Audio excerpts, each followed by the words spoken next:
Hello, everybody. Thank you for coming No, back to join us once again. I'm JS, and I'm here with my co-host Hammer and Ascent, and we're in a good mood for the first time in I don't yeah, even know how long, a month at yeah, least, as the BC Lions come back and defeat the Montreal Alouettes 21 to 20, on the second road. year in a row that we've gotten a win out of Montreal, and this one was had if we want to when we're going to talk about our gut check later, I would say this one had my gut turning over and over in the last 3 minutes, and it feels You good. and Feels you weren't very even there, relieved. and you weren't even there for the first half, right? Like you were No, I here didn't even watch for the when it first was half, tense. and I came for the I came home. I worked this morning. I got home for the best part of the game, and we got a win, which haven't been able to say in a while. This will be the first time I have participated in a post-win podcast this year. I think same for Hammer, and Yeah, first one. we're happy. When does that ever happen Yeah, on this show? Really. yeah. It just feels like we're just trying everything to get the Lions off of this uh losing slide they've been on, and then like we were very close. Like we were on a knife's edge, staring at 1-4, and we're thinking, is the season like really going to be over this early? And Point 2 seconds away from that. 0.2 seconds. You'll notice in the title, I'll put 0.2 in French because for Zero every point deux. zero, yeah. Oh, that's yeah. I'm gonna make it a tradition for every BC versus Montreal game. It'll be French titles only. uh, How many lives uh, do we live in this game? I mean, first quarter, I was saying things. I 50 mean, if you saw lives. our group chat during the game, first quarter, we're saying things like, we're not going to score this game. I'm not trying to No, take from our gut check. We're also saying, like, A number of how many times we times we said thought the it's game so was yeah. over. over. Yeah, exactly. I I'm even made so a done with poll. this team. We I were said that so 0.2 many seconds away. times. Yeah. I made a poll that said, "Are we ever going to have a special teams touchdown?" And I put yes, no, and then no, even until like the Heat Death of the universe. And we all Guess uh, know where the which, three votes were. yeah, we all know. yeah.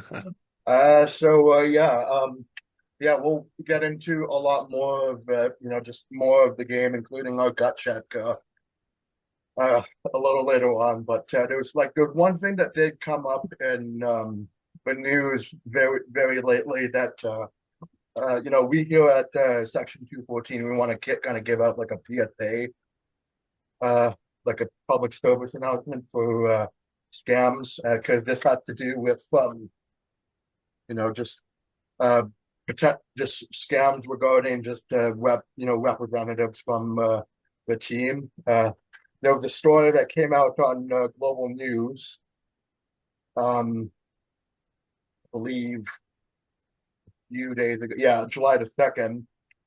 Um, and then this scam kind of hits close to home for Hammer because this business owner that was the target of the scam is like from the Pie Hole, which is like up the street from where he lives, right? Not from Um, where I play hockey, but yeah, it's still a very familiar area to me. so yeah, what happened here was back in I'll quote this. There was from an article by Andrew on Global, and then I'll quote this. So, BC business owners warning others after falling victim to a sophisticated scam and posting a Lions representative. Back in June, Piehole founder and president Janelle Poston said she received an email from the BC Lions inviting her to be a vendor at the team's home opener. And then, of course, the scam email, claimed that it was the team's vice president of operations and marketing, and the Lions homepage was. She was also said that the Lions homepage was extremely detailed, and then she paid the vendor fee and filled out a credit card authorization form, and then she thought, okay, this must be legit. But then, like when she got to the the home opener, security didn't know who she was, and the real vice president, with Kill and Cody, informed her that she had been scammed. And yeah, what happened next was like a credit card was compromised and the loss of her product because she owned like a store, right? So was close to $40,000, right? Nice. So it was a phishing Yeah. scam. Uh, and I'm just scrolling down, and then of course the article ends by saying that Cody says that Vancouver police have been notified, and several other CFL teams have since issued scam alerts. The VPD told Consumer Matters its financial crime section is conducting an investigation, and basically, yeah, and Jane on that from Checkpoint basically just summarizing what we want to really just, just disperse in terms of advice, like slow down, just verify the information. Like, even if it looks legit, you have to, you know, check with the real team, right, just to see if it's a scam or not, right? Because Yeah. you The don't want to number be of down like stories forty like this thousand are dollars just on it, right? number of stories like this are heartbreaking inside and outside the sports world. So people, please be careful. Feel It's bad for yeah, the business. I Business do owner. I too. mean, It's she just always had horrible news. good intentions, and it's really unfortunate. I do want to mention earlier in the year, the Lions came up with a student rush program, and we got text messages about it, and we weren't sure if it was legit or not. So, Jacob, you did email the Lions, and it turned out to be real because we later got emails from the Lions about it. But you should double check if it's legit or not. And I do feel bad that someone did fall victim for it, even if it did look legit. But yeah, they're out there. Yeah, always. Yeah, even if it, if it looks too good to be true, just always double Sometimes check. it is. Sometimes it is, right? So, uh, but yeah, that's so that's a little PSA at the just the beginning of the episode, just to warn up all the viewers. So yeah, let's just get into like the Nuts. most of the video to the game. So a gut check. So this game was like huge, right? They were lose. This was basically I think the third or fourth like backup quarterback BT faced this year, right? And I was, I still am very worried when it comes to just how the Lions play games in terms of because this was not like a perfect win whatsoever. This win had a lot of warts on it, right? Like the second down penalties, just um, Those well, were yeah, brutal during this game. For like, I y- didn't y- watch all of it, but just there were a number of times that Montreal drives were extended by like fat, like illegal that contacts way away from DPIs, the ball, and yeah, yeah, pass interference, and there were one or two face masks that were like totally unhelpful. I think in the end, with the stats, the Lions had was it 11 penalties and Montreal had five, which is that's more than a 2-to-1 discrepancy. That's crazy, yeah. and you can't have that. You cannot Yeah, have that. usually like nine times out of ten, if you have almost triple like over double almost double the penalties, or over double the penalties, the other team usually lose that game, right? Literally. So yeah, this was yeah. Again, I expect most of those penalties were defensive ones. So yeah, a lot of those penalties were just defensive ones that I didn't like, and course, there was one like offensive holding penalty that prevented Nathan Rourke from running it in for a touchdown, right? But that was not good. But yeah, most of the criticism in terms of the second down penalties have just been on the offense or no defense. Uh, Have to say, in yeah, terms of gut check, though, this win was very gutsy. And as you said before we started recording, history will remember this game as a win and not of what could have happened. Because we were talking a lot about the negatives throughout the game because it looked like a sure loss, but they did take advantage when it mattered. The deep shot to Berryhill in the fourth quarter, and then the ending, which we'll get into it during the game recap. Holy smokes, 0.2 seconds. Um, Final yeah, the final drive, I honestly that is what a good team does is they face adversity like that, going behind with, I'm referring back to the notes, 28 seconds left, and they pull off, they get a bit of a break with a misconduct penalty, but they put off a pretty good drive to get into field goal range. Good teams win games by doing that.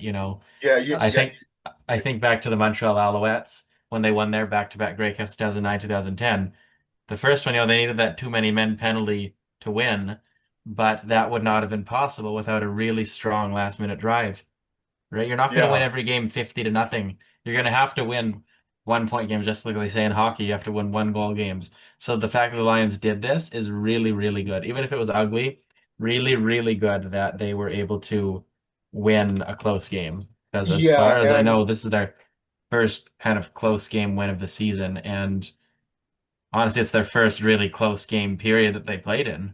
The rest of yeah, them were kind of blowouts one way or the other. yeah, the majority. Yeah, I found the majority of the CFL games that I've watched because I know that you guys, you know, I made sure to watch like every single CFL game, like not just the Lions one, right? But most of the CFL games have been ending in blowouts or just the game is over by the first half, right? But this was like legitimately, and not only that, this was the first game that was won with a walk-off field goal, right? And before the other day, I was thinking to myself, geez, there hasn't been like any close games. I mean, there has been a walk-off a field goal yet, and lo and behold, we get one here, right? So you're welcome. You get one that was so desperately needed.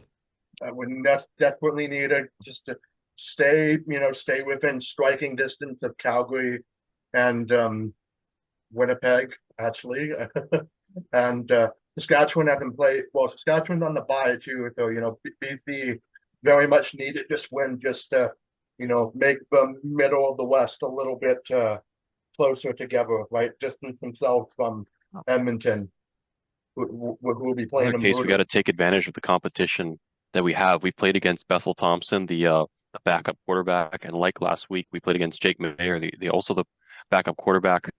And We both Stradler called for we Winnipeg. called both quarterbacks game management quarterbacks, so we really took advantage getting the win there. Yeah, normally, I mean, beating Montreal on the road, uh, I wouldn't call this a four-course meal because, well, I'll explain four-course meal, which is like, just a kind of like a win that feels complete and it feels just really good to have, right, against a tough team, right? Montreal was kind of like operating more 70-80%, but they still had a really good defense, right? And they showed it the whole time, even with the last second field goal. I mean, they kept it to a long one for White to nail down, right? But yeah, I would consider this like not a four-course meal because Alexander wasn't in a quarterback. You would have definitely been hitting more on drives, right? To score touchdowns for sure, I believe. But yeah, it's just yeah, this was just one of those games where you just you think that yeah, you just think that it's never gonna go your way. Like most of the things have never gone our way in terms of like the second down penalties, but then just in the end, just flips to us, just like that. And you know, you Hammer and you JF, like you were shocked, you were just relieved, but I me, was. I was running around and I was doing airplane motions in my chair in my room. Like I was hyped. Oh, my dad was so excited after the win, but man, I was just sitting on the couch. I was so relieved. Like I was so nervous that final drive and final quarter. Like I thought we had a sure loss, but then the potential at the end there, like go down, then have a 30-second drive pretty much just to close it out. It was incredible. I was Yeah, feeling all the emotions throughout it. And this is something I missed with Lions football. I mean, last week we pretty much got blown out. We thought the game was over after halftime. And it And was. 2 weeks, it last was. 2 weeks before that, you guys felt that. So a Yeah, breath of this fresh air to get a was win. absolutely a breath And of to fresh be in air. like a game that you actually were intensely involved in through the to the end, because even the game one or the week one win over Edmonton, that was over pretty early too. So, No, that was or at least over just at like least Consistent. after. at No, least it you know was it it was was not tight. that close in the end, rather. Yeah, it was tight in the first half, but then the second half, BC like really pulled away and won that one. But yeah, But this this was one just literally came down to the last couple of seconds, and came yeah. down in a wire, right? And it was, I'm still sweating from just the stress of it all. I see, I've worked at my part-time job in the last 72 hours, four separate shifts. So I am like running on fumes right now, and this game burned a lot of those fumes. I am so tired, but I'm so happy. we're So there so you go. happy. Yeah, we're just Oh, yeah, because we're recording this a little earlier, thankfully, but again, because of like the stress of this win, we took like about an hour to like decompress and get some water in us and just to get energized. You don't want to just like fall asleep near the end of the recording, right? But well, it was better uh, than last week. I mean, we recorded 3 hours oh, after the game, but like we were so mad after that that we almost needed that time in between. I think it's good now. I'm still excited. I'm going to be excited for the rest of the night because yeah, going into next week with a win, I mean, it was all dooming before this, but not now. yeah, the fact that we beat the best team in the East, right? Because even with the backup, I still think Montreal defense is extremely formidable, and the fact that they managed to get just kind of a win off of that defense On the road was too was huge. on the road, It's the which was tough. first road win of the Yeah, season. yeah, you're right. Took a while, but yeah, we got it, and We I now hope we can go back to back. But go 1-2 on the road now, 1-1 at home. So, 2-3 feels a heck of a lot better than 1-4. what's the okay? That would sound like something Chris Berman would say in ESPN, right? It does. Yeah. uh, anyways, yeah, let's get into the statistics for this win, which was I was surprised to for some of these stats, but not surprised with others. And I guess well, I guess you Jacob and JF Hammer, you can start with BC. And one of the stats that surprised me when I put it in was McInnes had the only 100-yard game right there with barely 100 yards, right? But But that means it was spread out throughout the whole team, and you like to see that. yes, and I I'll do the offense since Go last for it. week, Go for it. Jacob, you did the offense at the defense. Starting quarterback Rourke went 22 for 36 with for 352 yards, touchdown, interception, averaging 9.8 per throw, and his longest throw being 46 yards, and 8 carries for 43 yards with a touchdown on that was a short 2 yard carry, averaging 5.4 with the longest run being 16, 352 yards.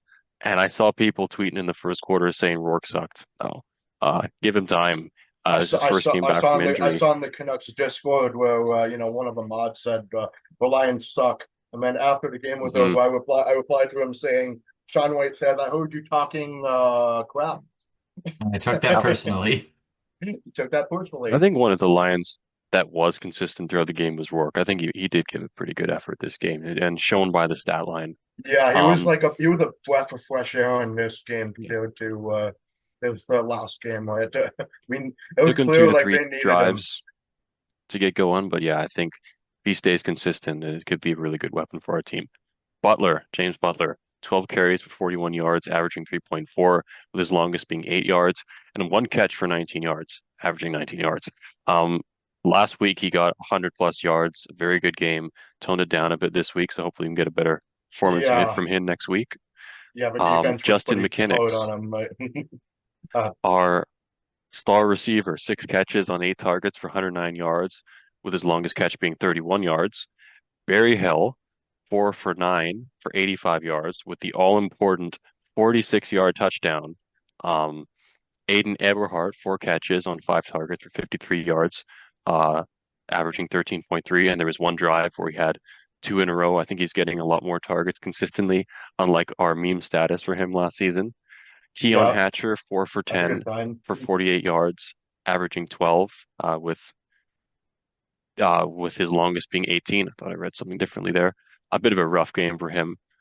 He did get picked off one time in the first quarter. Yeah, Javon Cotoy, 3 for 3 for 38 yards, averaging 12.7, 22 yards longest. And we'll move on to the defense now. I think overall, pretty all right game from the offense, but they did get the job done. They sure did. With the defense, we had 2 sacks from Toure and Covington. No other big defensive plays, no interceptions or fumbles. Sad. yeah, I'm All we had, surprised there. Like normally, we would think that well, BC would be able to intercept Bethel Thompson at some point in the game because he's not as skilled as. I mean, he is the Quake Cup champion, but he's not as skilled as Alexander is. But yeah, a little surprising not to see interceptions or fumbles at all, right? Nothing at all. But on tackles, Awe had 11 and Alway Carter, was everywhere. Yeah, he was. he had 5. So good efforts from them. But the defense did what they needed to do. Special teams, Sean Whyte 3 for 3 on field goals, and he went, what's the opposite of perfect? 0. 0 for 1 on extra points today. Yeah, He I missed remember that. 100% of the extra points he took today, which, you Yeah, It know, was blocked. in a tight game, well, it still counts against him, but Yeah, it in a does. tight in a tight game like that, well, because there was this many years ago, I think it was Rene Paredes who had a long field goal streak going, and he had a field goal blocked, and everybody thought the streak was over. But then they brought Paul LaPolice onto the TSN halftime show to explain that under the stats rules at the time, a blocked field goal counted as a fumble and not a field goal attempt because it didn't cross the line of scrimmage. And there was such outrage about that they changed the rule. So What? that's why these things count as a miss now. And lost kind of then the myth. Yeah, which kind of sucks. But well, that's on your well, special teams O line to cover for you. That is yeah, that what you call it's not it? fully on the kicker, but either way, he went 0 Yeah. for 1. Meyer had 5 punts averaging 48.6 yards, and he had 1 punt that was inside the 10. I don't remember that one. I guess I wasn't watching at the time. And then No, that was no, that was in the first. I think do that I was even in need to, the should I even second bother quarter. talking about our returns? Jackson had Yeah. 10 returns for a grand total of 146 yards, and his longest kickoff run was 30. His longest punt return was I put a 19. bunch of exclamation marks on that. Longest For kickoff like one was 30. sarcasm. Enough said about that. I don't need to say anymore. That is enough about that. Been our longest last year. Exactly. Yeah. That's our longest special teams run back in the year so far, like 30 yards. Woo. Yep. Hey. Yeah. Okay, yeah. Again, we complained about the special teams as often, and again, it's no different even in a win, which sucks. But again, but it's, I'd say it was that 30 yard I think punt return was important to lead up to some points, right? But there was the one kudos, but it just everything else, it was just like your typical bad special teams. But in terms of the kick return game, but yeah. So yeah, I'll finish it off here with Montreal. So yeah, McLeod Bethel Thompson that went 15 for 23 for 192 yards, 2 touchdowns, no interceptions, and 8.3 average per throw. And he also tacked on 9 rushing yards and 2 carries. And yeah, his longest one was 8 yards, which is like, he's a statue of a quarterback, right? And he managed to like there was one play with the 8 yard run that went for a first down, or it was like he looks really goofy running, right? So he's basically a statue, game manager quarterback, right? But yeah, and then I also made note that Caleb Evans, who was the backup, the third string quarterback, he did come in for a couple plays in the second half. He went 1 for 2 for 14 yards, and also added 3 carries for 14 yards. So yeah, he did have some brief appearances, including when Bethel Thompson did get injured just for a little bit, but it wasn't. He came back in the game a little later on, but yeah, I just wanted to make mention of Caleb Evans here. So yeah, he did what he had to do. Running back stats for Montreal, Thomas Erlington. We've had a bit of a worrying trend. Like even though this is a win, we've had a worrying trend where we're just making every single running back look like gods against us, Yes. right? And Thomas Erlington and actually Tice is no different too. They used 2 running backs in this one. So Thomas Erlington had 11 carries for 76 yards, no touchdowns.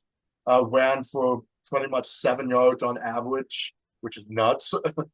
It's He was annoying in the first quarter. yeah, a 20-yard run was his longest, and I think that was in the first quarter as well. So yeah, he was really tough to take down, and that was super frustrating.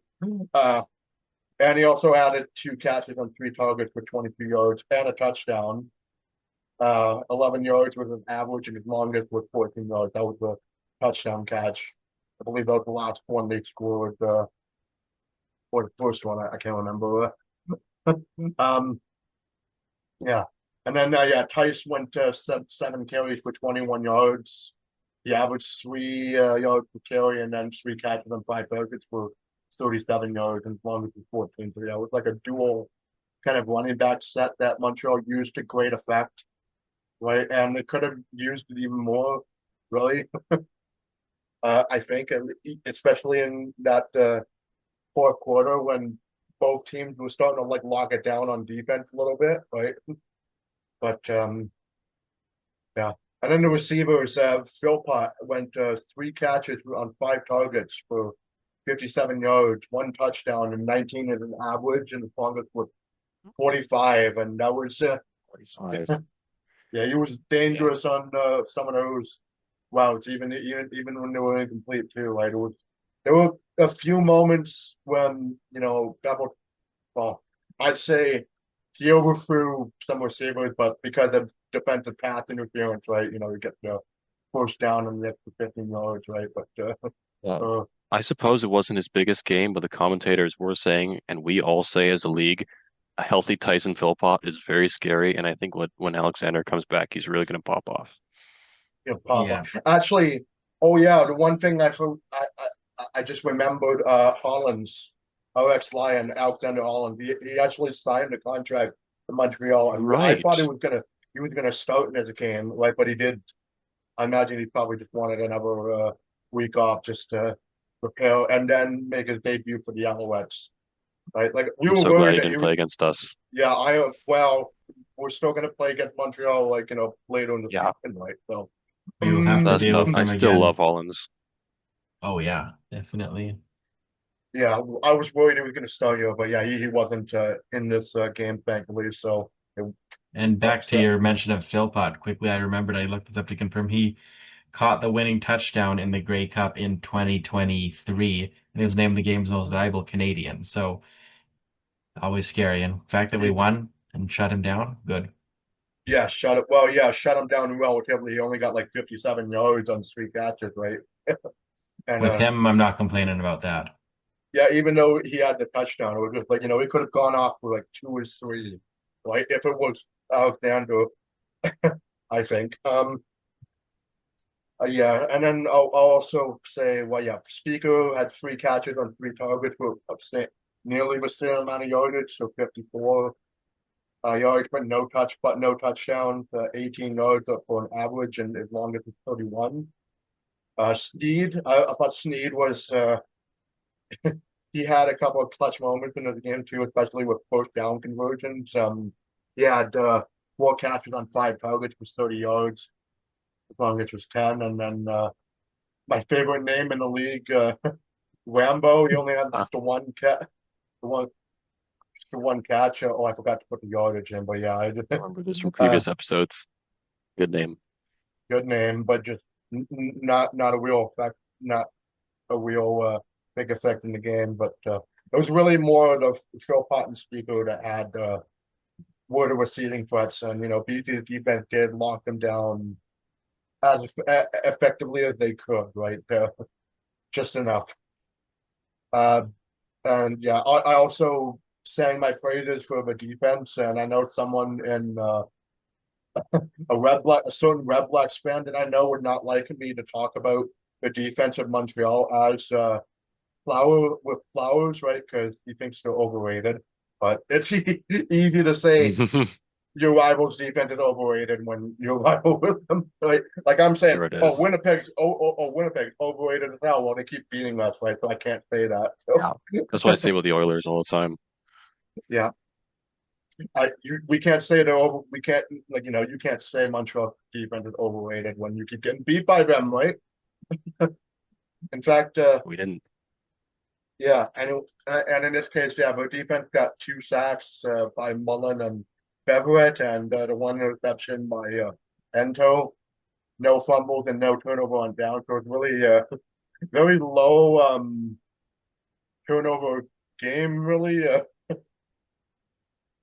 Uh, and the defense just straight up stopped on second down on both sides, but Montreal did it pretty good too. But yeah, we did enough to win. So, and then here for the special teams, our special teams was close to perfect, and then Montreal special teams was close to perfect in the field goal kicking game too. But the one thing that they missed was more important than the one that Sean Whyte missed, because Maltos went 2 for 3 on field goals and made all of his extra points. So,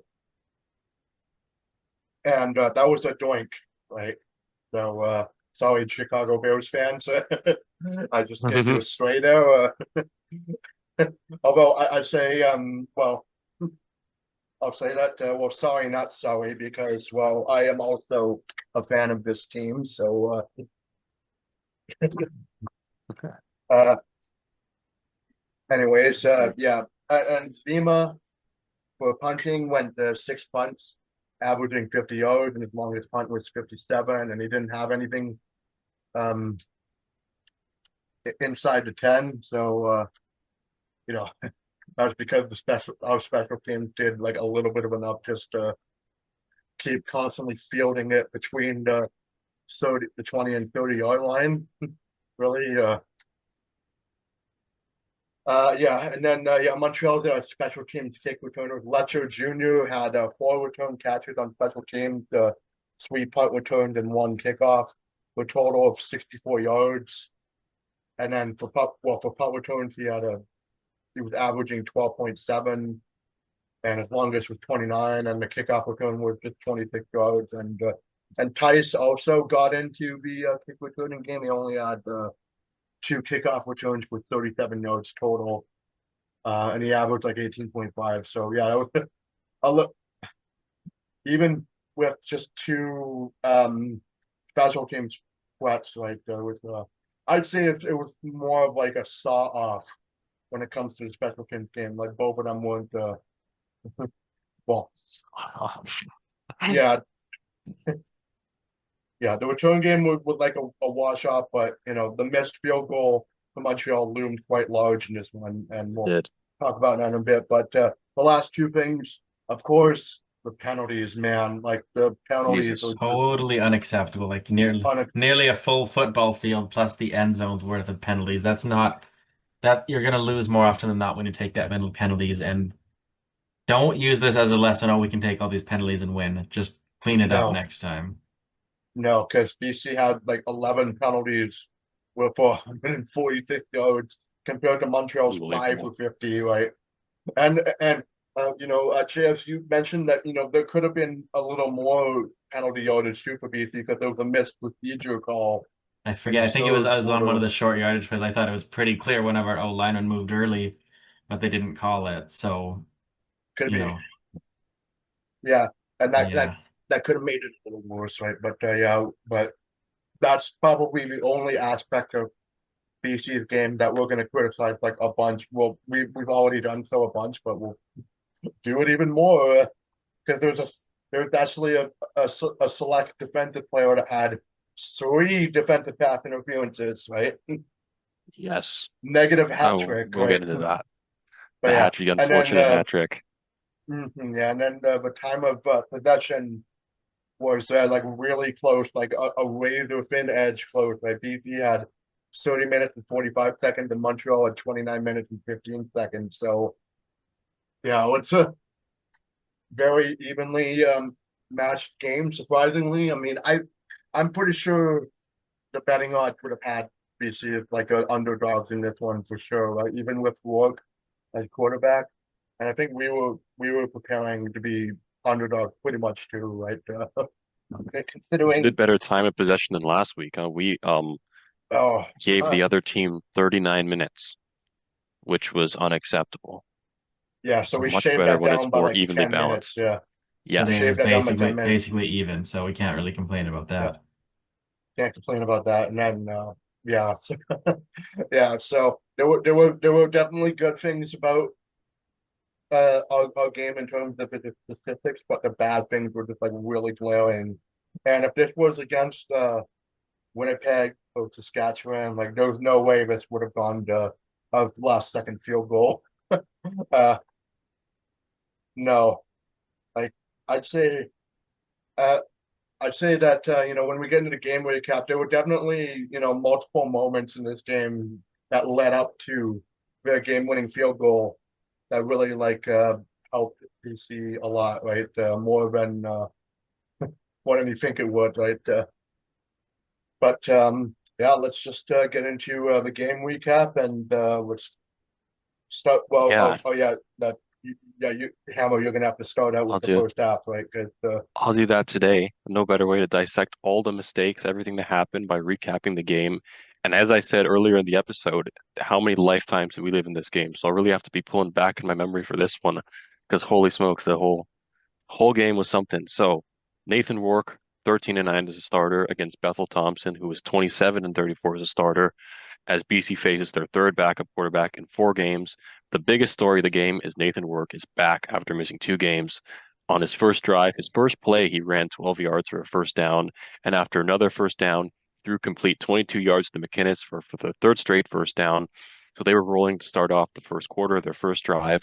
And on the next play, Rourke threw deep to the end zone, aiming for Hatcher, and it was intercepted by Ento, who towered above Hatcher, picking us off in the end zone. So that got was off way like a It's to very promising drive. Yeah, heartbreaking. yeah, I that yeah. killed the early momentum. So and I Montreal got the ball 3.5 minutes into the game as Thomas Erlington started things off with a 15-yard first down run. And on the next play, Thomas Erlington again, he ran the ball into a pile of bodies. We thought the play was dead, and he ran through. He reappeared on the other side for a 20-yard first Oh, down. I And I'm hated that like, too. what the hell? Why can't we And stop running backs just every game? yeah, it was such a quick drive. And on the third play of the drive, Bethel Thompson tossed the ball to Philpott, who kept going, evaded so many tackles for a 45-yard first down. 45 yards. The Owls made it 7-0 after a 3-play, 80-yard drive.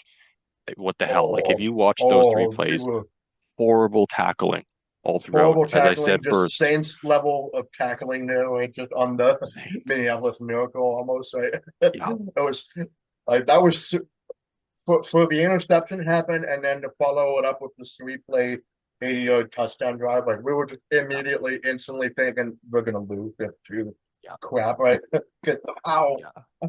how it went from bad to worse that quickly, right? It was just that was a huge gut punch, and just we had so much game left, but it just felt like, and there were many moments in this game too where it just felt like it felt like gut punch after gut punch of No.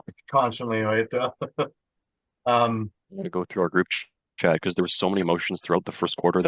That first drive in particular, because they're like, we were for rolling the both of and us, yeah. then we got picked off, and that just It's such a happened in 3 plays. strong Yeah, opening drive that I didn't worry at that point because I knew we were playing well, and sometimes things go badly, but they overcame the adversity and did get the win, so that's good. Yeah. Oh, so we got the ball again. yeah, and then TSN froze up. Everything happened so quickly. I guess not TSN didn't Everything's vomit freezing like a bit, well but like TSN vomits from how bad BC looked on that. But no TSN like threw up a turnover differential graphic, right? Did you see that? oh boy, yeah, I did see that. It was like -8 or something. Minus, Yeah, I put Montreal had +6 in the turnover differential and BC -9. And Montreal's turnover oh, differential was like, yeah, first in the league, and then we were in bottom of the league. Right, so it was like a huge mismatch, yeah. right? It was a Remember huge we saw gap that in the, last but because they then brought it up then then last week and we talked about it in the episode. And we were like, you can't win games like that. yeah, there was a lot. Yeah, the Saskatchewan Yeah, game especially was there was a lot of bad turnovers in that. But it was just uh yeah, Prairie games are nightmares, but we won't have to worry about that for a while. But uh so yeah. yeah, after So yeah, I'll get so back to after that so we got the ball back only 5 minutes into the first quarter because those two drives happened so quickly. It started off with a misconduct by Carter Jr., so we went back 5 yards after a Montreal 10-yard penalty offset it. And then a big pass from Rourke, gained 25 yards, advanced us to the BC 50, and that was as far as we go. Rourke overthrew Eberhard on second down. They punted. Montreal got the ball with 7:30 left. Um, Not much notable happened on this drive. Montreal got two first downs, and then a deep throw from Bethel Thompson to Rambo. This was a sure touchdown, but he dropped it. He was in Dropped free that. space right in Oh the end yeah, zone. I remember But that now. uh, I remember that one too. Yeah, that was like that was 14-0, 100%. I said it in the group chat too. I know that was gonna be 14-0 right there. remember that. Remember that one? Yeah. At that point, we were just like, we're giving them the game here. I mean, the game went right through his hands in that moment. But we got the ball back with about 4 minutes left, and that was a 2-and-out. Rourke, he attempted a deep shot to Berryhill, but it was well defended by Wesley Sutton. We punted the ball. Went back to Montreal. They began the drive on their own 24 after a great tackle on Poisson on Letcher Jr. And then a 2-and-out. Christian Covington with his first sack of a year on second down. So we got the ball back right before the end of the quarter. Berryhill started things off with a 16-yard first down. And then on the next play, Rourke fumbled the ball, which they recovered for a 40-yard loss. And then right afterwards, James Butler, 15-yard run for first down. We were threatening them for a little bit. We thought the offense was coming back to life a bit. And then Rourke dished a pass to McInnes. He swiveled throughout the field And and then slip crossing the past like field. Mahomes-esque pass, right? Yeah, Like, I said in the chat, Chris Collinsworth would have called that dish Mahomey. Then McInnes ran cross field. He had blockers. He had blockers. I thought there was potential to get a big run there, but he didn't get past him. So it ended didn't up being get a me. 23-yard first down. It advanced us to the Montreal 14. Then on first down, Rourke threw sideways to Eberhardt, who came up just short on the Montreal 2. So we're like, oh, we almost Oh got yeah, the this is in Eberhardt the second touchdown there. quarter too, by the way. That was Yeah, like, yeah. Uh, and then we did get the TD. Rourke ran it on first down through a pile of bodies, making it 7-6. And Sean Whyte's extra point was blocked. So after that drive, it was 7-6 Montreal. We were both typing yeah. notes. We said We 7-7. Yeah, we said it was 7-7, but then then the block happened, and we go, okay, that's a jinx. yes. Clearly, It was we're not gonna blocked. we're Yes. not gonna assume Lions point anymore. Unfortunately, we did, but thankfully, I think the football gods just wanted to remind us that don't assume anything. Right? You can almost assume points when Sean Whyte, because he was We perfect were most of spoiled. last year. Yeah, we were We are spoiled spoiled. with He's a how great good he kicker. is. We love Right? him. Yeah. Yeah. So Montreal, they got the ball back with 13 minutes left in the second quarter. And on the first play, Bethel Thompson threw 40 yards to Rambo, and it was dropped. But as the commentator said, the receiver was a bit too covered by Gary Peters, who ended up getting a pass interference. So they advanced 40 I thought that yards. was the right call. It sucked, but I thought it was the right call. Yeah. Mm. It was an instant flag. He was Yep. too covered. And then more bad tackling by BC. So recurring trend from earlier in the quarter. So Montreal got to midfield. And then the next play, so much happened on this play. So Bethel Thompson threw intercepted by, I can't remember. He ran back and then fumbled the ball. So Montreal recovered the ball on that drive. And then that And for a first down. Yeah. entire play was voided after Yeah. Edwards Cooper had an illegal contact penalty. Um, and that'll be another trend you'll notice throughout this game. Chaos. So Oh Montreal yeah. got first down out of all of it. And then on second and six, Bethel Thompson was sacked. Toure, his second of the season. So Jose Maltos had a 44-yard field goal try, which he doinked. He missed, hit the right upright, remained 7-6. I was Sorry, also going to Bears say, can I fans. also say that on that Montreal drive that led to the dunked field goal, I also made note that there were two players hurdling in the game, and I called them Super Mario Brothers all over our defense, right? Or Saquon Barkley. Like who told the offensive Montreal to go just jump over these guys? They suck at tackling right now. Oh yeah. uh, There was a point in that anyways, drive where a Montreal player tried to jump over a BC player that didn't work too well out for him. So BC got the ball back with 8 minutes after the left doink, yeah. of the second half. Rourke got a first down on third and inches, and then Keon Hatcher first catch of the game, leaping above Mullen for an 18-yard gain, and Oh, we worked up to Montreal 17. Huh? oh yeah, I was gonna say like also from that doink field goal for Maltos, I I assumed you would make the field goal there and you doinked it too. So it was like twice the jinx, right? Yes, I also put that in my notes. Yeah, That's the moral of so the story is never assume a score will happen. yeah, On both we were sides, really yeah. doing jinxing throughout it. Yep. So yeah, after BC worked up to Montreal 17, uh, we worked quickly. Another pass to Aberhart. So two consecutive passes to Aberhart, something you wouldn't have seen last year. 10 yards, first and goal on Montreal 7. Um, they didn't gain anything on the first down. And on second and goal for Montreal 7, Rourke ran around and into the end zone. There was an offside flag. So that didn't count. We were pushed back 10 yards. Holding And call. Rourke, It was a holding call yep, that holding negated call. that touchdown, And which was on a good second and call. 17, second and goal, threw towards the end zone, no good, blocked by Biverette, and Whyte kicked a field goal for a 9-7 BC lead. Um, Montreal got the ball back, 2.5 left in the quarter, and Edwards Cooper, remember that name from earlier? Pass interference that advanced Montreal to midfield. Then Bethel Thompson threw, caught by Speaker for 16 yards. And then they got another first down on 3rd and 1, advancing Montreal to BC's 24. 40 seconds left. Another penalty to BC, illegal Illegal contact by contact. Robert Carter. First down on BC's 14, This and was Bethel when like the Thompson second threw. down penalties were getting really annoying to Yes, us now with the I didn't put that in my notes, but pretty much all the penalties were happening on second down, and that's the most annoying type of penalty to take. Um, so right after that, Bethel Thompson threw wide open to Thomas Erlington in the end zone. Alice gained the lead 14-9 as the extra point was converted right before halftime. We got the ball back with 30 seconds left, and we got another misconduct penalty, and I was losing my mind about that.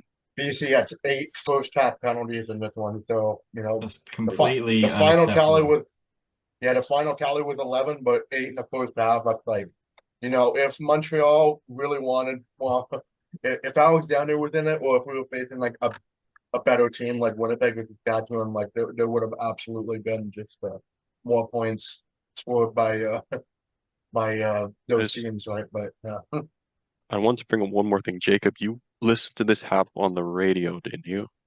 I watched some of it because I was at work, on and I CFL decided Plus, on no on TSN CFL Plus only for the preseason. I have a TSN oh, Plus CFL Plus, subscription. okay, That's how I can watch the game because we don't have full cable. And yeah, I was not happy for the most part. They did take the yeah. lead, but I Also, I mostly was able to watch the end of the third and then the fourth quarter when I got home, and that was the best part of the game. yeah, We'll get into that yeah, now. yeah. It's funny. Like we suffered through the first half, so you could enjoy the second half, which was all sweat all the time. That We was a were damn just roller coaster. yeah, getting and also, we were hoping we would end the half with a lead, right? Because it's been literally a year, almost a year, since we had a lead going into the half. Not since in actually the last Montreal game we had in October, right? That was the Yeah, last time, October last year. That was the last time we had a a lead long going time into the ago. half.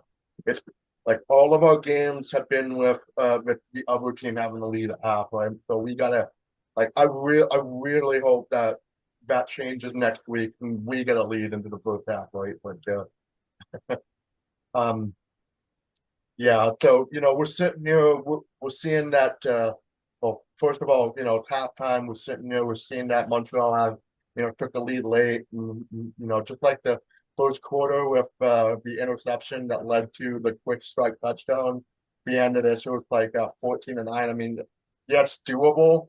It's very doable to come back and win, but it's like we just we've been burned some quite a few times now. It's just like we're I'm expecting the work. I'm expecting, Montreal to go, widen the lead more and more as the second half went along. But, I was expecting that, right? Because I've seen this story before. But however, this time in the second half, it's changed. So I'll take over for this one. Um, yeah, Letcher returned the kickoff to the Montreal 41. Thomas Irvington, I kind of have him abbreviated as a TE. just Right, for and I read that as convenience. Yeah, TE runs for 9 and helps Evans convert on short yardage. And then TE gets tackled on for a loss of 3 on fourth down.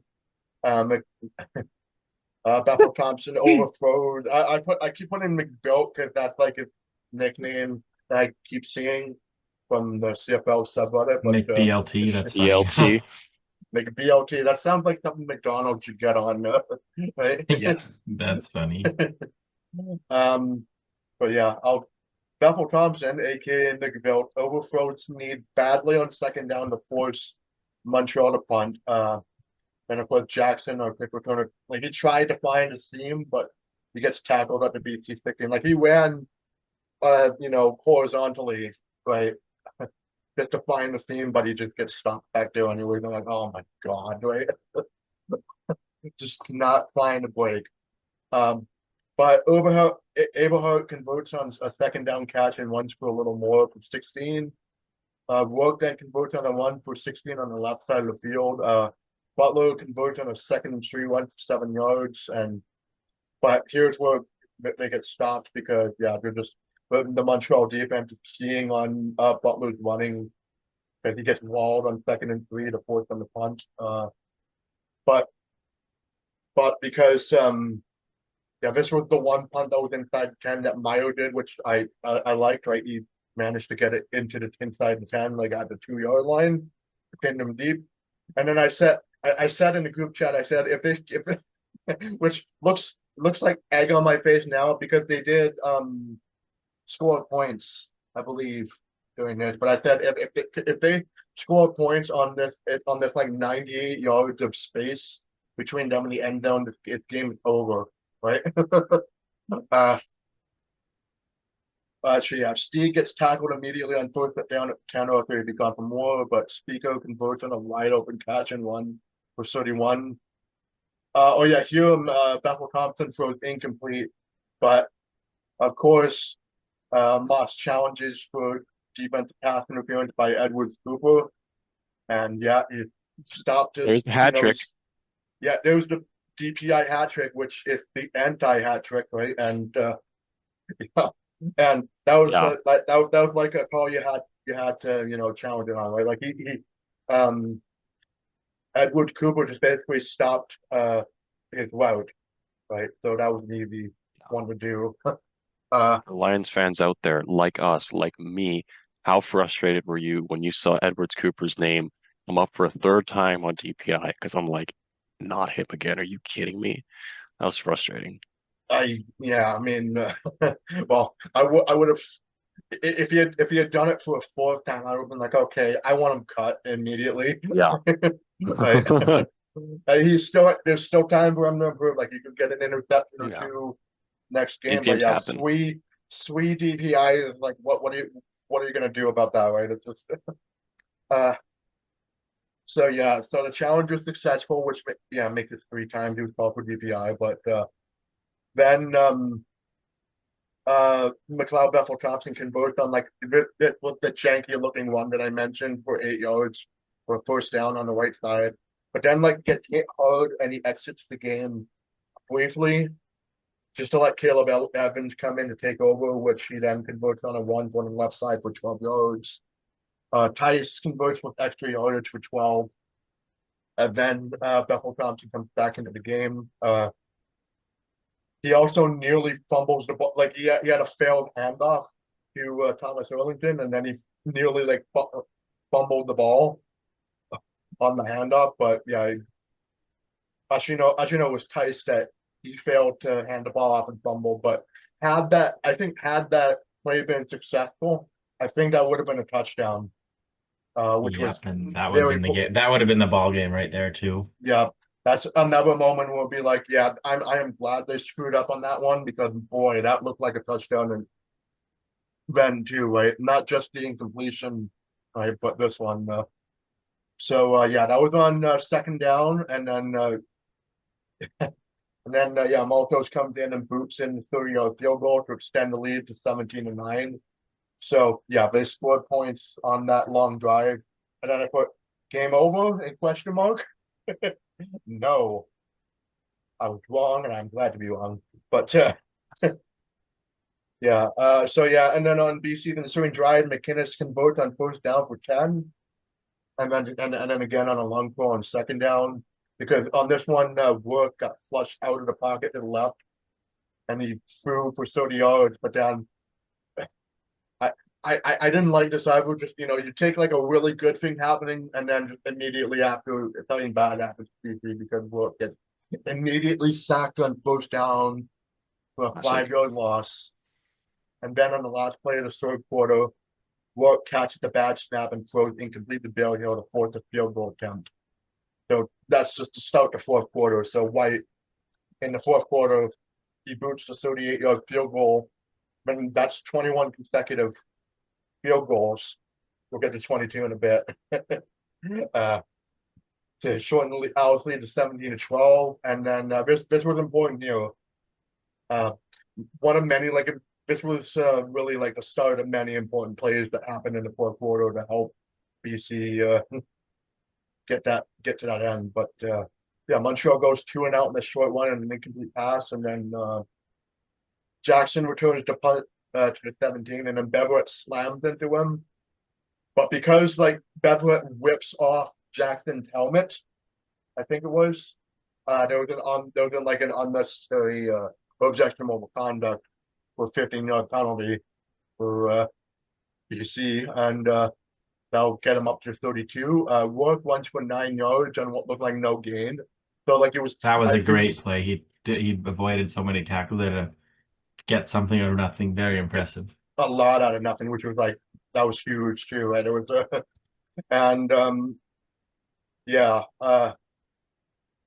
but after basically just after that there was uh oh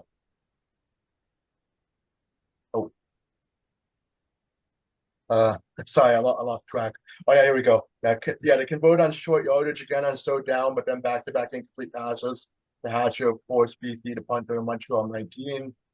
Tice catcher then went to the sideline to convert for 13 yards. So on the ensuing drive, that catch happened. And then a face mask penalty Oh yeah, tacked on to that. Uh, by so Alouette. I mean, like infuriating. Alouette was making a lot of tackles, but that was stupid, right? So that's like 15 more yards for a penalty for a face mask. Interestingly, BC calls timeout on like 2nd and 4. I guess to just give a break to defense for a little bit, and it helped because Tice dropped. Well, yeah, Bethel Thompson like threw sideways to Tice, and then he drops the ball on that uh to force him to punt, and then Jackson. This was like the one good special team return moment because Jackson returned the ball to the 38 on a decent return for once. Yeah, and then but to start a drive, BC called on procedure and then an incomplete pass for a double bad whammy. So like not only did work throw incomplete, but it was a procedure. So I thought it was offside, so he tried for a free play, but again, it was the opposite, right? So now you're like on 2nd and 10 pretty much. And thankfully McInnes catches and both a tough one for 14 yards. Like he ran a little bit just to get that first down. And then a little bit of a taste of Montreal zone medicine here because Rook underthrows to Bailey Hill for an incompletion, but DPI and holding balances out for a first down for DC. Just like they went up 5 yards on That that, was right? very, So very lucky. very lucky. And again, that was actually pretty key that those were offsetting and helped out a little bit because, well, before a big thing happens, like Work's pass on first down was deflected at the D line. Like it was up in the air for like 5 seconds, and I thought it was going to drop down into like an Alouette defender's Oh hands yeah, remember that? and gave me a heart attack. But thankfully, it fell incomplete on the grass. And then Hatcher converts on 2nd and 10 for 11. And like this got us all like up and hooting and hollering because Barrio catches like a wide open touchdown pass from Work to take the lead late and have a lead for the first time in the game, 18-17. It was, and they tried a 2-point combo and there was no good on it, but we were happy. Like, oh my God, they got the Yeah. lead. Whoa. Wow. Uh, just one of those. It feels like one of those rare times where just get like a deep shot touchdown late in the fourth quarter. Like those are the stuff that dreams are made out of, right? Yes, For most 100%. That's what receivers, we needed. yeah, I want to for comment. receivers. We I want talked a lot about the missed 3-point or the missed field goal by Montreal, but we also missed a 2-pointer and an extra point. So both teams missed 3 points worth in of different extra ways. points. Yeah, yeah. Yes. Us more complicated 3-point miss than theirs is, but yeah. So again, this game like could have been over by this point, right? If we had made it on our extra points, right? Or but yeah. So we're happy. We're jubilant. We're like great. They got the lead, but it's still like roughly 5 minutes to go in this one. I think But around they four. Yeah, had a lead at this point, and that's good news, obviously. yeah, it's good news. But then, of course, we know that leads change all the time in within 4 minutes of a CFL game, right? So at the end, and it was evident here because yeah, Letcher returned the kick off to the Montreal 35, but BC's defense does hold strong to force 2-and-out and 3rd and 4. Like, oh wow, they can actually run out the clock. And even in the group chat, I said to JF, like, ideally, I like a touchdown and 2 minutes off the clock to like stop, you know, make Montreal wave the white flag in this one, right? But Not we even that can't. much, just a few first down, run the clock out, even better. Even better, but yeah, ideally, I'd want a touchdown, like just to like really keep it out of their, their hands, right? But yeah, on BC's ensuing drive, Jackson returns the punt to the 23. Butler runs for 5 yards on first down before the 3-minute warning, and then after it, Work throws incomplete to Hatcher. And Work actually had a lot of room to run on that play, but he decided to throw it instead. I wanted him to run that, right? Like should have ran that. That would have been a first down, right? But You don't got want a a little. wasteful drive at that point of the game. So then Montreal got the ball back. Yeah, I was like, oh man, now they're gonna come back and try to get the lead here because yeah, it was a 2-and-out for BC. Then Letcher on the punt trips and falls over the long snapper, which is funny. Right? The long snapper gets like some credit for a tackle on special teams.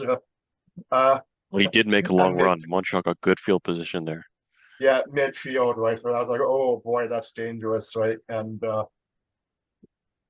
then Thomas Erlington with the clutch run to convert for 20 yards to 30, and then you were like, oh god, they're gonna run the clock down, and they're gonna score the game-winning field goal, right? They're gonna do all that, and but thankfully because BC had timeouts, right? Like they call a timeout to stop the clock, Which is good and clock management, which we don't see in this league very often. So that was good yeah, that they did that. yeah. Props to Buck Pierce for saving his timeouts for that, right?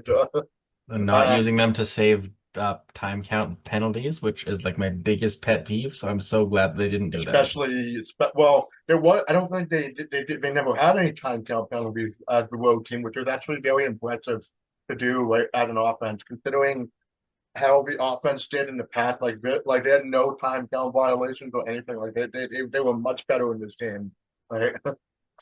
Uh, but yeah. Anyways, yeah. So on Montreal's drive, the clutch won the convert for 20 yards, and then timeout to stop the clock.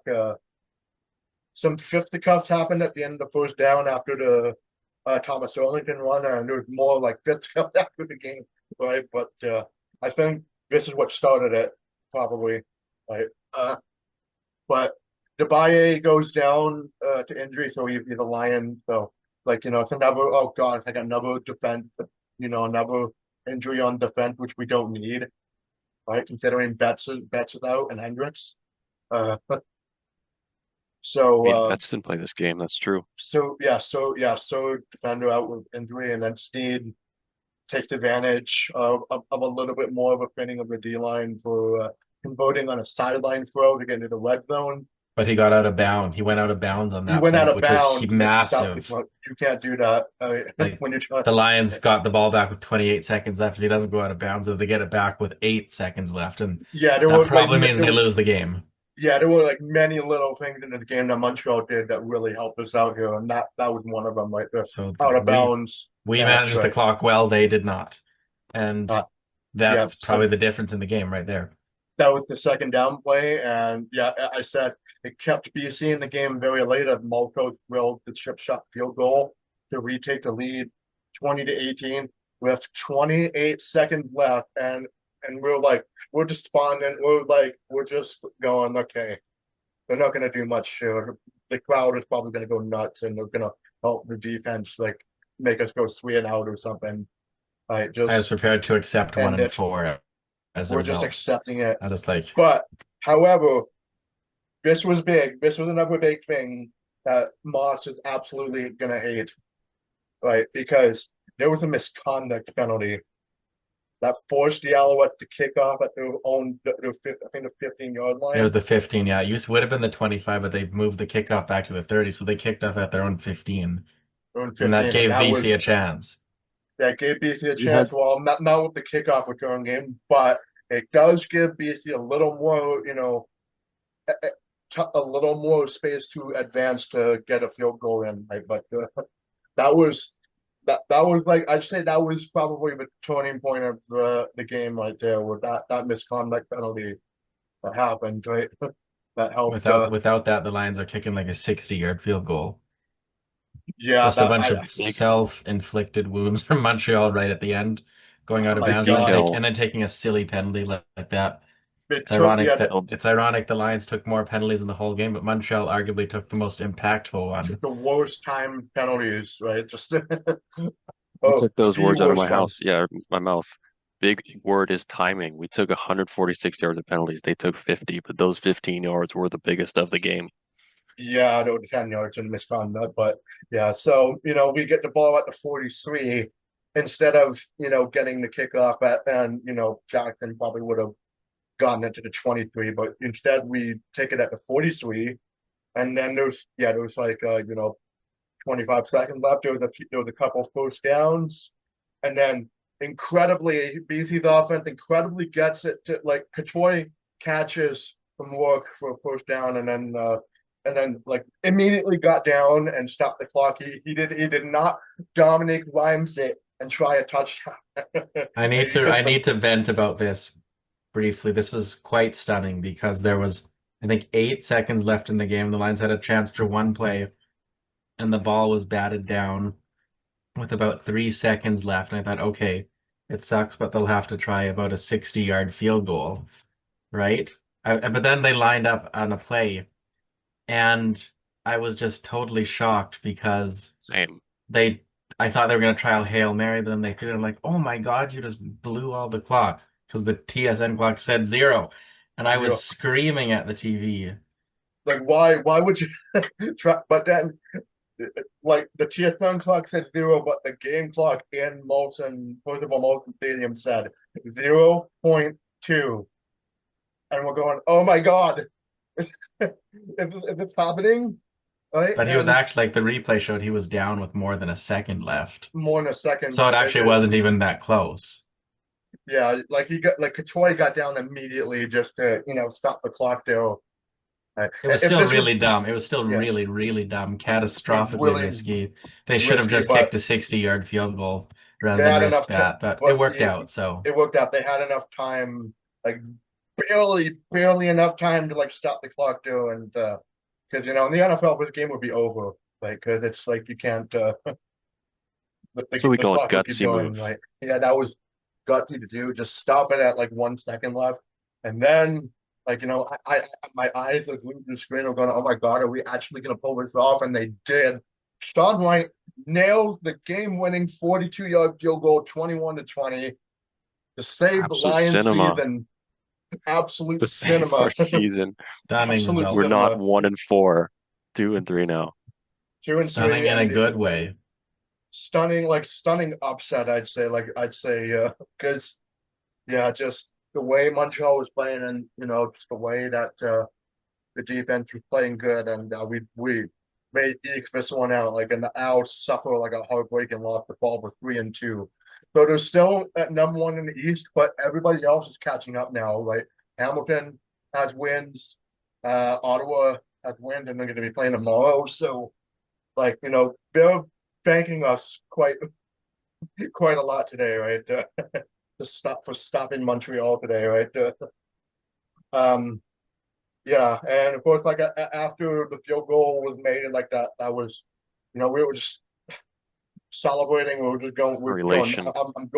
elation. But then there was a fight that happened between A bunch of the players. bunch I of shut players. the I think TV it's off and didn't see it, but that's I okay. saw it. Yeah, It's it was funny. it started with Toure on the Lions and Adeyemi Bergman on the Owls, I think, and then there was like an undressed there was like a not dressed Owls player that was also just fighting with it, and then it was just Yeah.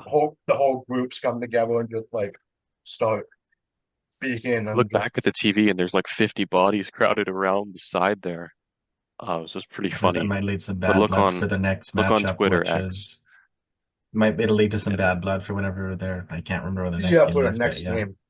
I consider this well, I mean, I consider this like a little bit of a one side. Well, no, it's like a one-sided rivalry because not only does BC own the Alouettes in Grey Cups, they're 2-0 against them because they beat them in 2000 and 2006. Like they've won like 95% of the time against Montreal on the road, and especially in BC Place where they just cannot win. They've only won once in BC Place in 25 years. Right? That is so strange. Well, hey, We own them. We own the Alouettes. Right? yell them. When Yeah, two when the, straight when wins the against the Bombers Owls. can't, good way to get the win, Much yeah. more exciting than the other games that were happening this week, that's for sure. Well, the Well, well, the one yesterday was well, pretty exciting, but it wasn't my team, so I don't really get that excited. I watch I tend to like out of all the CFL games, I'm probably having the most watch time because I like to stay on top of things as much as I can, right? Even outside of the Lions. But yeah, yeah, that was gutsy win through and through, and yeah, we're just happy to not be talking about a loss in different clubs. We're finally talking about a win in our jerseys and a hat, right? Just it's what a relief. Yeah, Indeed. so yeah, I guess the last thing we'll do before we sign off today is I want to talk about those games that happened. Well, not only what happened in the past couple of days, but also last week when Toronto beat Ottawa 29-16. And in that game, I put down Sluka, he made CFL history in this game. Right, he made like he had a fumble return for a touchdown for like 98 yards, and then I think a little above 100 yards, and then he had like a missed field goal return for a touchdown, 108 yards. So he was responsible for like half the points for Toronto's win, Wow. right? Against Ottawa, and that is painful, right? Sure, Toronto's coach will be a little happier now after the comments he made the week before. Until we talk about their next game. Oh yeah, and then yeah, the next game, like they're like, yes, Sluka had a great game, and then like everybody was like Ottawa was playing pretty good. Ottawa didn't really do too well with them. Of course, Drew Brown will be back at quarterback for tomorrow's game against Edmonton, but Yes. go Red Blacks. uh, Oh, Red Blacks. yeah, and then the past 2 days and this week's slate of games, Calgary, like for their Stampede Cup or whatever it is, it looks like a Transformers toy, the trophy, right? uh, Thank you, uh, Calgary. well, thank you, Calgary. I mean, it would have been a little better for Winnipeg to beat Calgary just to keep us within striking distance of Sword, but hey, we don't like Winnipeg Also more one than Yeah, this was a shocking All like his, upset. Right, did you see the number 36 to 3 on Jacob's 16. jersey? Vernon Yeah, Adams. doing it. He Thank you, played Vernon incredibly Adams. well. Thank you. Yeah, thank you for I guess beating the most hated numbers. Well, everybody in the West like hates Winnipeg pretty much now, Yes. right? But like us in Saskatchewan, I'd say especially because yeah, been the victim to them too many times in the playoffs in the recent past now, right? So uh yeah, so that was a stunner. Like Calgary was like firing on all cylinders on offense and defense, and Winnipeg did not look good in that one, right? Like where first of all, where was this game against us, Zach? Clouds? Where was this? Right? Could have, you I know, have prayed for Zach Colaro's performances like that. Too bad they couldn't have happened against the Lions, but that's not Oh, gonna yes. happen. I don't it think is that'll what it happen is. again. I don't think that'll happen again against Calgary. I think in the rematch, I think Winnipeg's gonna be angry. Like they're gonna be hosting Calgary next at some point. So yeah, look out, watch out, Calgary. Don't get like too high on that win like we did, when we destroyed Winnipeg in their home building, right? Don't get too high and mighty about it because they'll be angry.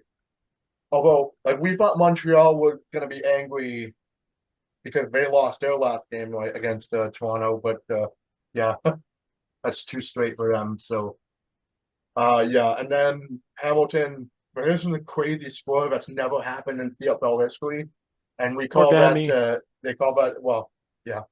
John Boyd calls it a scoregami for NFL unique scores, but we have like a CFL scoregami now, and yeah, That's very funny. Ham it's very fun. And Hamilton like routed Toronto on the road 51-38. And we want to shout out like a local who's like probably 20 minutes down the road from where I live, but Yes. he's become the first ever touchdown to like save on Foods touchdown to win winner $1 million with winner. being $1 million. Such a million great dollars. story. Although it's really like $50,000 over 20 years, but I mean, hey, That's it's like honestly almost yeah, better. yeah, it's Means it can't blow it all at once. yeah. I'll take $50,000 over 20 years. That's gonna be last to me Oh, yeah. until like 49 years old. Congrats to the winner, who is from New West, BC, my favorite New place in West, BC and the world. There New you West, the go. greatest place. So yeah, we love New West in here. and that's pretty much like I took that as a sign that a we're gonna win because the New West guy won Yes. touchdown one, and B, I think hopefully for next week's game, uh well I'll probably hopefully for next week's game, which we'll still be on the road against Edmonton for next week's game, but hopefully because we've been planning to do podcast recording in Douglas College, right? Like hopefully we can, do another we can watch the game together and then do a recording in Douglas College, right? That's the So wide that's hope. time. It's very exciting. So yeah. But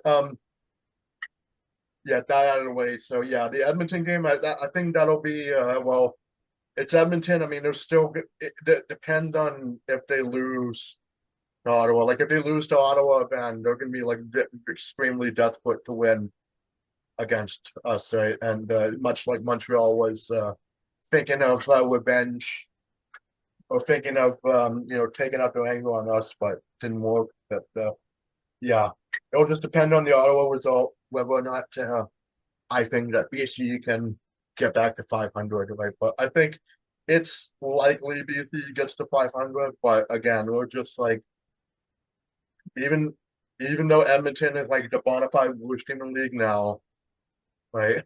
And never We're take still anything for granted. never to it's any given Sunday with this league, especially, right? Um, yeah, and then yeah, so that's for next week. I believe that is Saturday again. Just checking the schedule. Lions game is Sunday next week. Sunday. Okay, so yeah, it's Sunday night football. So it's like the NBC theme for do do do do do do. I There can't you wait go. for NFL to come back. Yeah, CFL is the waiting. best. Yeah. And we're gonna be waiting all day for Sunday night, quite literally now. Uh, Literally. yeah, and there's only 3 games on the docket for next week, so we got like the Stamps and yeah, we got the Stamps and the Rough Riders on Friday night at 6 o'clock, and in that game, I do want I still want the Riders to win that one to keep Calgary down, but again, if Calgary can beat Saskatchewan, to stop them going to 5-0, that'd be great too, right? Either way, we Uh, can't lose. I really can't lose. Except if it's a tie, right? But that rarely happens. Yeah. So really, it's kind of like a saw off, but ideally, I'd say I do want to see the Riders beat the Stamps a little more, but again, we'll take whatever result we can get, and then yeah, and then Saturday will be Red Blacks and Tiger Cats. The Tiger Cats were actually like looking a lot better. And well, yeah, I mean, obviously, when you put up like 50 points on Toronto, yeah, you look a lot better, right? But yeah, I just thought like I saw like Bowley, my Mitchell, and Kenny Lawler were just like an instant like super connection there, and I'm dreading, and I watched that, and I'm dreading like, oh my god, this is Mitchell and Reggie Begelton and John Cornish all over again, right? Yeah, Lawler 3 touchdowns in the 51-38 game. Remember in our first episode, 200. the season predictions, I said the only guarantee this year is that Hamilton would suck. They might be proving me wrong. And the whole East is proving us wrong. What the hell is going on with those standings? So, This that's down here. They're just all over the place. uh, Been a yeah, wild one so far, and I hope that continues. yeah. Well, hopefully it continues tomorrow. Like this game we watched was exciting, but yeah, I hope that tomorrow should be equally as exciting as this one was. Right? Even though wasn't as many touchdowns for, but again, I the agree. thrill is in the journey. So uh, yeah, so yeah, I guess outside of yeah, next Sunday or Monday night. Well, Sunday night, I think you'll hear from us like Sunday night or early Monday morning if we do decide to do a recording like after the game in Douglas College. But if JS can't make it to Douglas College on Sunday night, then we're going to be doing well yeah, we'll still be doing like the Zoom recording setup, but it's just yeah, either We'll sort way, things out. yeah, either way, just expect us for Monday morning. Like literally, we're just going to be doing like Monday morning quarterbacking for this one, right? For next Mhm. week, right? Oh, Depending yeah, on where you are, right, or when you watch us. So yeah, so I hope we can all get together to watch the game, in person next week. But That would be uh, fun. That's the plan, I think, anyway. But we'll see what happens. see what Sometimes happens. things come Yeah, up. yeah. But yeah. Anyways, yeah, this was fun game for us to watch in terms of a win. Like a win is obviously very fun for us, but after what went on the past month, like this was such a boon to our mood, right? This like made my day. It's made my week, made a it week. all took 0.2 seconds. I can tell you, if that 0.2 seconds or prior 3 seconds were different, we would have been in such a different mood. And the entire 60 minutes as a whole, it was an incredible game. So, yeah, Yeah, yeah. So yeah, we're all exhausted. Well, I I mean, am exhausted. JS especially, like he. But yeah, we're That's a at Russ the fan. yeah, Time we're for a at the end nap. of little Yeah, more than I that. need to take a walk outside, in the coolness of the night now. So, Yeah, uh, yeah, so that'll be it for us today. So, yeah, just like, subscribe, and comment on what you thought about the game, and you know, see you guys yeah, yeah, next time. we'll see you guys next time. But our socials are in the description, of course, and of course our new Blue Sky account. And I didn't post on the account that about the game-winning field goal at the moment, but I'm I'm gonna retweet repost that. But yeah, our socials are in the description, and you can also reach us through a Gmail account. That's section214 @gmail.com. So that's SECTION